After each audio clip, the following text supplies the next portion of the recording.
sodaachisu hololli diinaa jechi alagaa garaa nurraasu nu wajjin jira hundumaa gochuuf ni danda'u sodaatina akeekni diinaa nurraatti hin ta'u akeekni diinaa nurraatti hin ta'u akeekni diinaa nurraatti hin ta'u akeekni diinaa nurraatti hin ta'u akeekni diinaa nurraatti hin ta'u.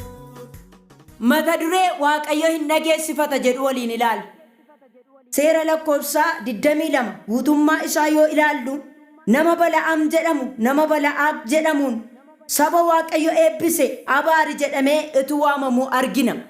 Nama kana kan waame Bala'aaq mootii Mo'aabotaa ture. Waaqayyo garuu Bala'aamiin jalqabee sagaleedhaan dubbii isaatiin Waaqayyo akeekkachiisa laateefii ture. Namni kun deemee akka inni saba kana hin abaarreef Waaqayyo akeekkachiisa laateef. Sabni kun saba Waaqayyoon kaleessa waan baay'ee darbee dhufeedha. Saba kanaaf Waaqayyotu dubbata. Saba kanaaf Waaqayyotu lola.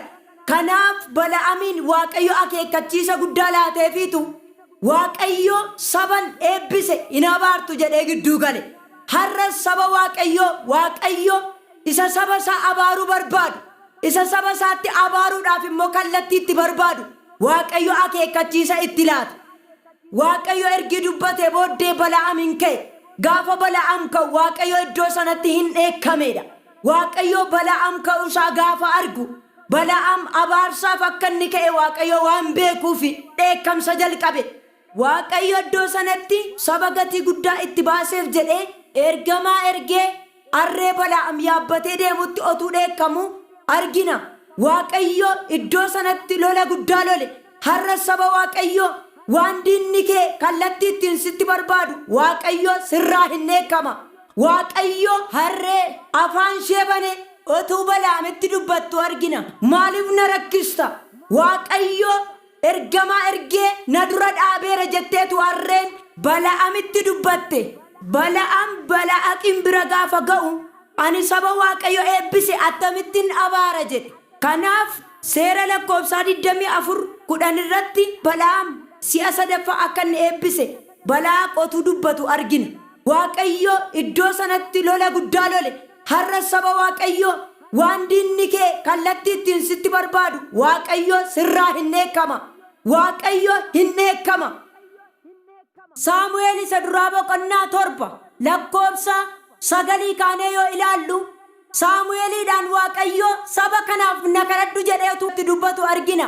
Saamu'eel akkuma Waaqayyo itti dubbate ilmoo hoolaa qaleetu qalma gubamu godhee aarsaa godhee Waaqayyoon otuu kadhatu argina. Sabni sun iddoo sanatti Waaqayyoon kadhachaa otuu jiru Waaqayyoon waamaa otuu jiru Filisxeemotatu isaan itti marsanii argina. Waaqayyo iddoo sanatti waa'ee Israa'elootaatiif lola guddaa lole. Waaqayyo hin qaqawweesseedha. Sabni sun humna Waaqayyo hin baqatan humni Waaqayyo sodaachisuu isaatiin naannoo sanatti waa'ee Israa'elootaaf lola guddaa lole. Har'a saba Waaqayyo kan biraa qalma qalamu ganaa nu gaafatu hin ta'in dhiigi Yesuus Kiristoos inni nuu dhangale nuu lola. Kallattii hundumaatti saba isaaf kan lolu dhiigi Yesuus Kiristoos nuu dhangaleera. Ati sodaa keessa kan jirtu yaaddoo keessa kan jirtu Waaqayyoon kadhadhu dhiigi ilma isaa Yesuus Kiristoos sii lola. Inni sii dubbata. Iyyaasuu boqonnaa 3 lakkoofsa 15 kaanee hamma 17 yoo ilaallu saba sagaleedhaan deemaa jiru tokko argina.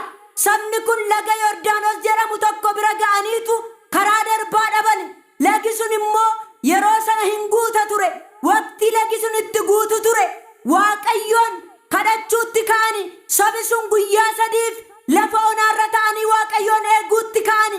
Waaqayyo akkasittiin jedhe Iyyaasuudhaan, yaa Iyyaasu namoota 12 qopheessi. Namooti kun taabota birruu Waaqayyoo baatanii galaanichatti halixani jedhe Waaqayyo. Gaafa guyyaa 3 saba kanaaf Waaqayyo Iyyaasuutti dubbatu argina. Iyyaasuun akkuma Waaqayyo dubbate namoota 12 fo'eetu taabota birruu Waaqayyootiin akka isaan galaanichatti lixan godhe. Gaafa isaan itti lixan galaanichi ol deebi'eedha. Sabni kun kakuun ka'ani. Sabi kun kakuu dhaga'anii ba'ani. Sabi kun lafa gogaarra ce'ani. waaqayyo dubbatee ceesise. Har'as waaqayyo dubbatee si ceesisa. Karaa darbaa kan dhabde, eessan naqa kan jette, waaqayyo si dubbata. Waaqayyo itti si dubbata. Teessee gaddaa kan jirtu, deemsarra kan jirtu, waa'ee karaa keef waaqayyoon gaafachaa kan jirtu, waaqayyo isa si dura dhaabbatetti hin dubbata, hin darbita. Waaqayyo kakuusaa si dura erga. Jabaadhu nama waaqayyo. Seera lakkoofsaa 27 yoo dhanne arginu, waaqayyo saba dheebote iyyuuf otuu kattaa keessaa bishaan lolaasu argina. Sabni kun iddoo kanatti wanta kan biraa tokko yookiin galaa kan biraa tokko hin qabu. Sagalee afaan waaqayyo keessaa fudhatee ba'e duwwaa qaba. Waaqayyo saba kanaan ka'aa jedhee karaa buuse. Galaa kan biraa duukaan galaafne. Har'as waaqayyo dubbatee karaa kan si buuse. Waaqayyoon dhageessee deemaa kan jirtu. Waaqayyo waan gogeessi dhaggeeffate naannoo keetiin dhageessifata. Uumama boqonnaa 21 lakkoofsa 1 dhannee yoo ilaallu, waaqayyo akkuma abdachiisee ture Saaraa yaadate. Gadameessa gogeetti waaqayyo dubbate.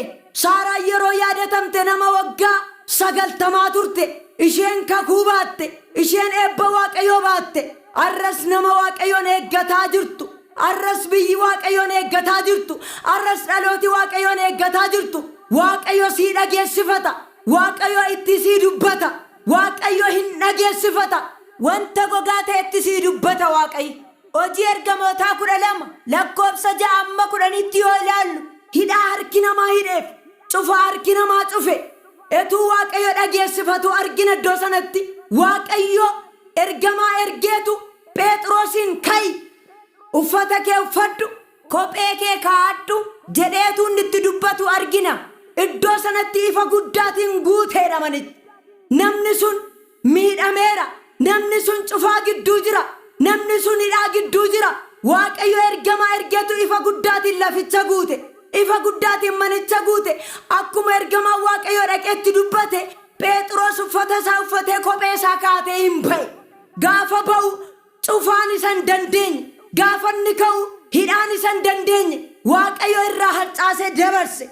Har'as waaqayyo waan sirratti ol ka'e, waan jireenya kee irratti ol ka'e, waan cufaa sitti ta'e, waan hidhaa sitti ta'e, waaqayyo ergamaa isaa siif erga. Itti si dubbata. Dukkana keessa kan jirtu ifi waaqayyo si dhufa. Rakkina keessa kan jirtu harki waaqayyo si hiika. Jabaadhu nama waaqayyo. Waaqayyo si dhageessifata. Daani'el 6:6-18 yoo arginu, namni waaqayyo Daani'el leencatti otuu gad darbatamu argina.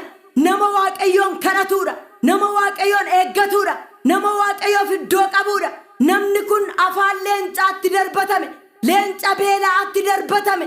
Waaqayyo garuu iddoo sanatti dhageessifateetu, leenci akka inni nyaanne godheetu Daani'elin oolche. Nami kun nagaatti bule. Warri nama kana darbatan garuu qilleensa irratti qolatamanidha. Waaqayyo si eega. Waaqayyoon kan eeggattu, waaqayyoon kan dabarfatte, sabeelee si eeggatutti waaqayyoon kan dabarfatte, isa hadhaa kuusee si eeggatutti waaqayyoon kan dabarfatte. Waaqayyo si dhageessifata. Waaqayyo si dubbata. Waaqayyo ol si ka'a. Waaqayyo si ka'ee jennaan wanti si danqu hin jiru. Waaqayyo si ka'ee jennaan wanti si dura dhaabbatu hin jiru. Faarfannaa 91 lakkoofsa 14-15 yoo arginu, waan inni ana jaallate anatti maxxanu ani sana oolcha. Waan inni maqaa koo beekuufis eegumsaan ol sana hin qabaidha. Waaqayyo eegumsaan ol si qaba. Waaqayyo ofitti qabee si oolcha. Waaqayyo wanta diinni keessatti si eegu keessaa ofitti qabee si oolcha. Marfama keessaa ofitti qabee si oolcha. Kanaaf waaqayyoon eeggadhu. Kanaaf waaqayyoon abdadhu. Kanaaf waaqayyoon dabarfadhu. Natti hadhaa'e kan jettu, karaa darbaan dhabe kan jettu, natti ulfaate kan jettu, waaqayyoon dabarfadhu. Waaqayyo itti si darba. Waaqayyo itti si dubbata. Waaqayyo si dhageessifata.